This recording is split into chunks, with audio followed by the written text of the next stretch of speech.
Hello दोस्तों, welcome to clear exam. आज मैं आप लोगों को इकोनॉमिक्स के कुछ महत्वपूर्ण बिंदु बताऊंगा जो आने वाले एग्ज़ाम आरओ, एआरओ और यूपी पीसीएस 2025 के लिए बहुत ही इम्पोर्टेंट होंगे। तो चलिए शुरू करते हैं हम आज की क्लास को।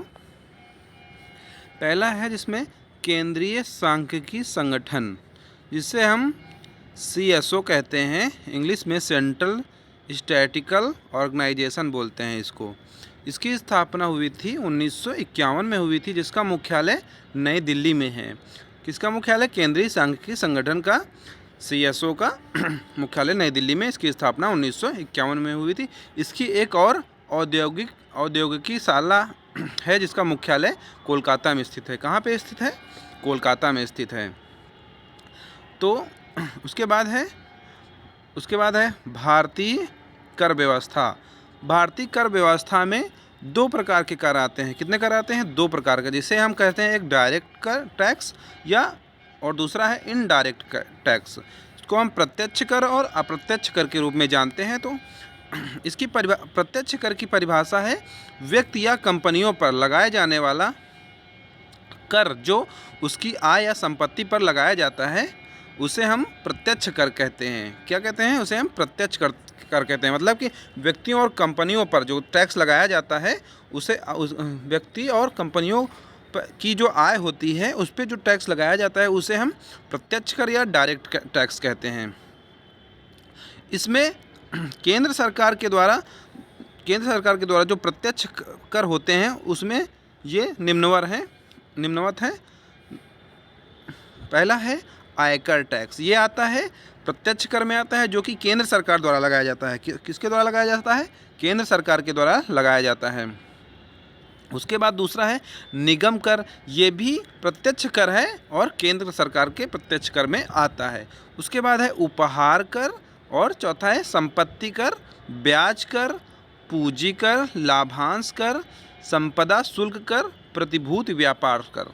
ये सारे आते हैं प्रत्यक्ष कर में। और किसके अंतर्गत? केंद्र सरकार के द्वारा जो प्रत्यक्ष कर लगाए जाते हैं उनके अंतर्गत ये 9 कर आते हैं। इसमें और है एक।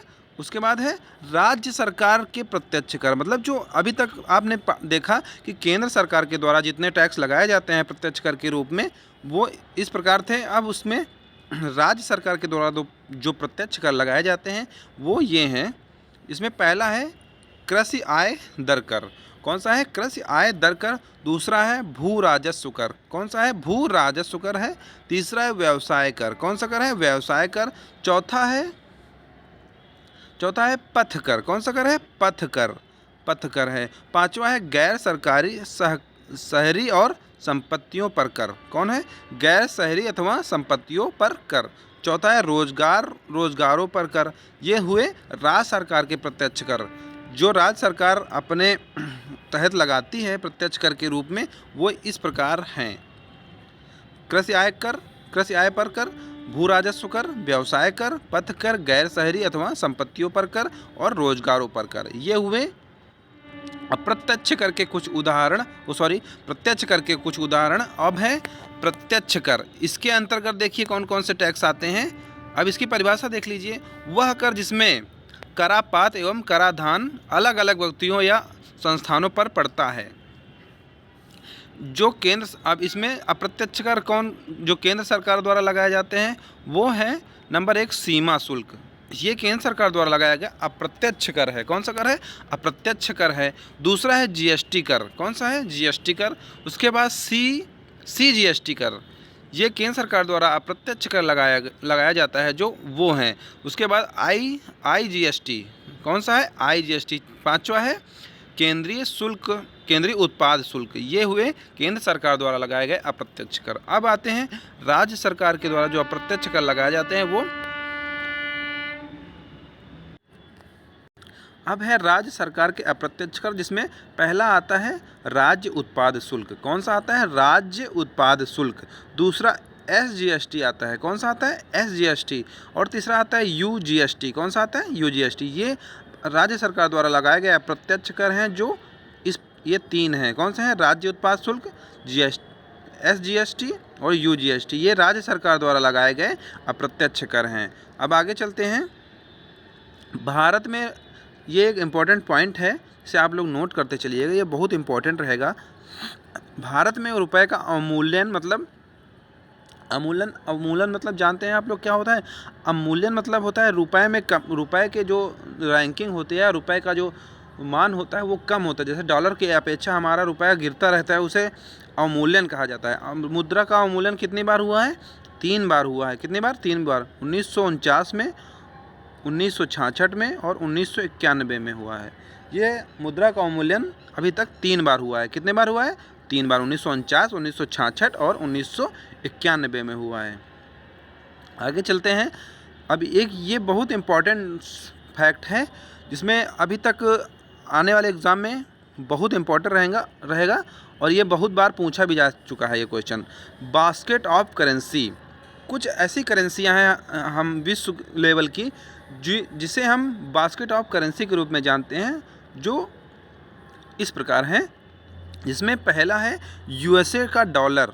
ये बास्केट ऑफ करेंसी का पहले नंबर का मुद्रा है। जिसमें दूसरा है ब्रिटेन का पौंड। कौन सा है? ब्रिटेन का पौंड। और जापान का येन। तीसरा जापान का येन। चौथा है यूरोप का यूरो। पांचवा है चीन का युआन। चीन में क्या कौन सी मुद्रा चलती है? युआन। तो चीन का युआन। और लास्ट आखिरी है छठा हांगकांग का डॉलर। कौन सा है? हांगकांग का डॉलर। ये हुए बास्केट ऑफ करेंसी। ये फैक्ट्स बहुत ही इंपॉर्टेंट है, आप लोग इसको याद जरूर कर लीजिएगा। यूएसए का डॉलर, ब्रिटेन का पाउंड, जापान का येन, यूरोप का यूरो, चीन का युआन, हांगकांग का डॉलर, ये बास्केट ऑफ करेंसी के रूप में जाने जाने वाली मुद्राएं हैं। उसके बाद है निर्यात प्रसंस्करण क्षेत्र, export processing zone. Export processing zone, इसमें है भारत एशिया का पहला देश है जहां निर्यात प्रसंस्करण क्षेत्र की स्थापना की गई है। मतलब एशिया में सबसे पहले भारत में एक्सपोर्ट प्रोसेसिंग जोन की स्थापना की गई थी, जिसकी स्थापना 1965 में कांडला गुजरात में की गई थी। कहाँ पे की गई थी? कांडला गुजरात में, जो एशिया का प्रथम निर्यात प्रसंस्करण है। कहाँ है? क्या है? एशिया का प्रथम निर्यात प्रसंस्करण है।